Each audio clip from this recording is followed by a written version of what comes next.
Hello, welcome to Healthcare Simplified. This is Dr. Nandini Sahasrabudhe, and thank you for joining today. Today, we will start with our first series, the COVID 19 series.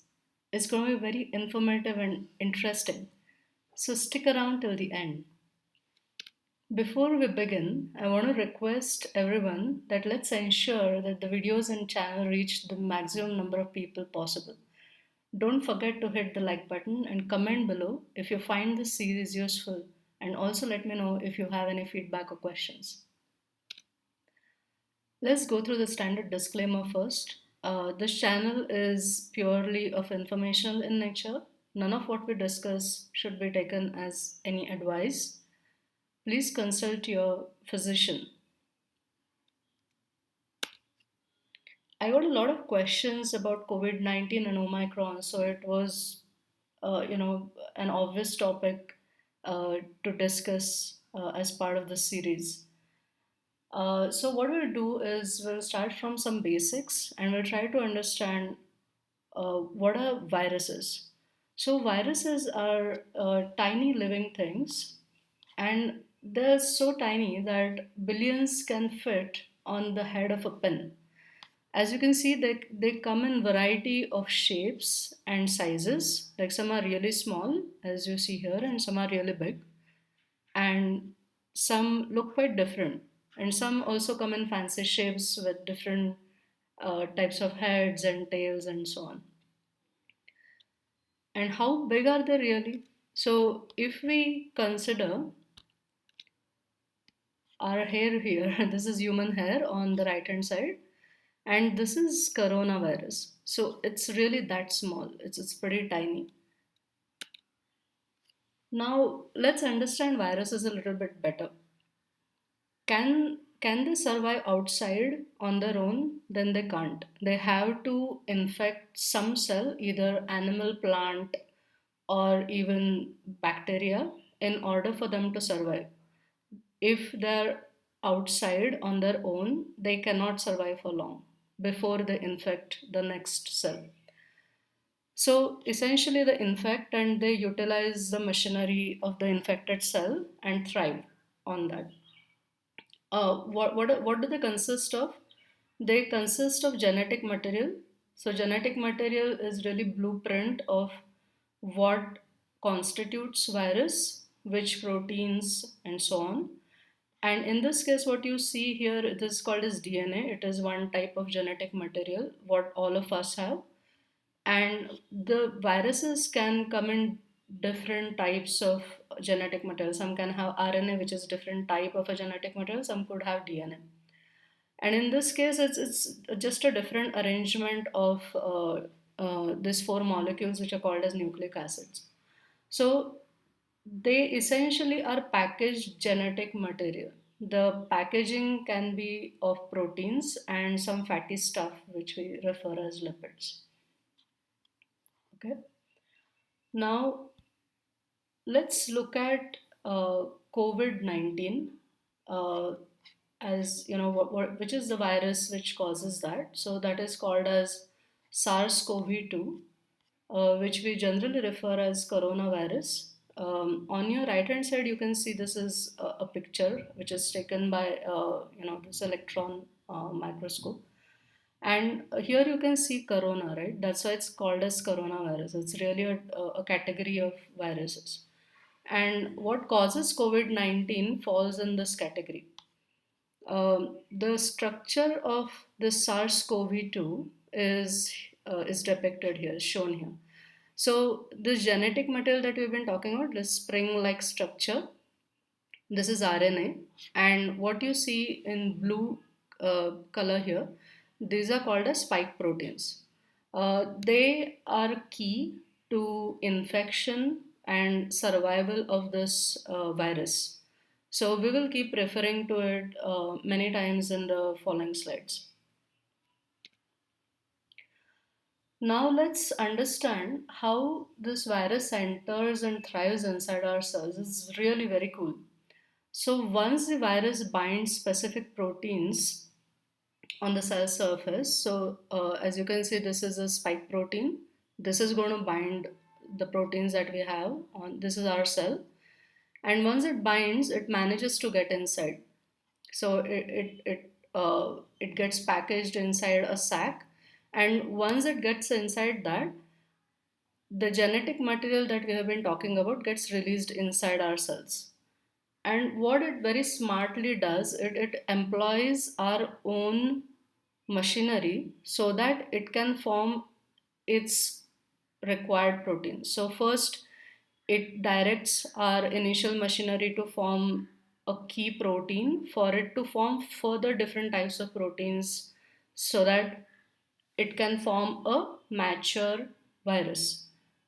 In order for virus to further thrive and survive and infect surrounding cells, it not only has to produce this, but it also has to get out of the cell, right?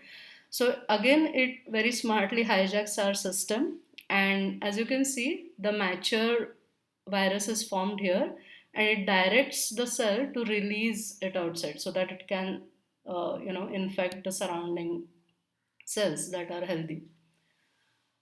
Let's do one thing. Let's dive a little deeper and understand how this exactly happens by taking Delta variant as an example.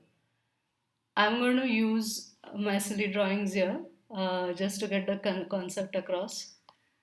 So what you see on the left hand side is this orange spiky ball. This is the Delta variant of COVID-19 virus, and these are its spike proteins.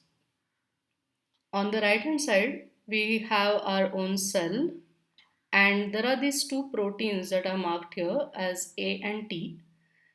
A is this protein on surface of our cell, and T is another protein on the surface of the cell. Now this T has this chopping function. As you can see, it has this knife in its hand. So it has this chopping function, and this A is has a binding function. So things can bind to it. So this S can bind to this A protein. Okay.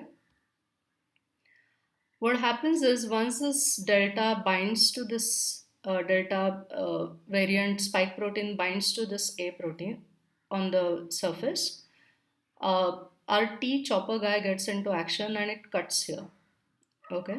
And as a result, what happens is the inside of this protein gets exposed, and that actually enables the virus to bind to our cell membrane tightly and fuse. As a result, what happens is when the virus gets inside, it leaves like a patch behind. Okay. And this structure that you see, this is a very typical structure of some of the lung cells that we have. These are bristles, and this is the patch that Delta variant has left behind. As many cells get infected, something very dramatic happens. These orange patches attract each other and they fuse. What happens as a result is that now we have multiple cells that are connected through corridors. So it imagine like two different buildings which are connected through corridors. So there is a free passage. The virus can now move from one cell to another very freely. This is a very unusual structure that is found in COVID 19. And our immune system, which is on surveillance all the time, senses this odd structure that is found. Now, this odd structure releases some chemicals, and that's what really triggers and angers this immune system. And you must have heard that there is this huge immune reaction in our lungs when that COVID 19 infection happens. That's the aftermath of this infection.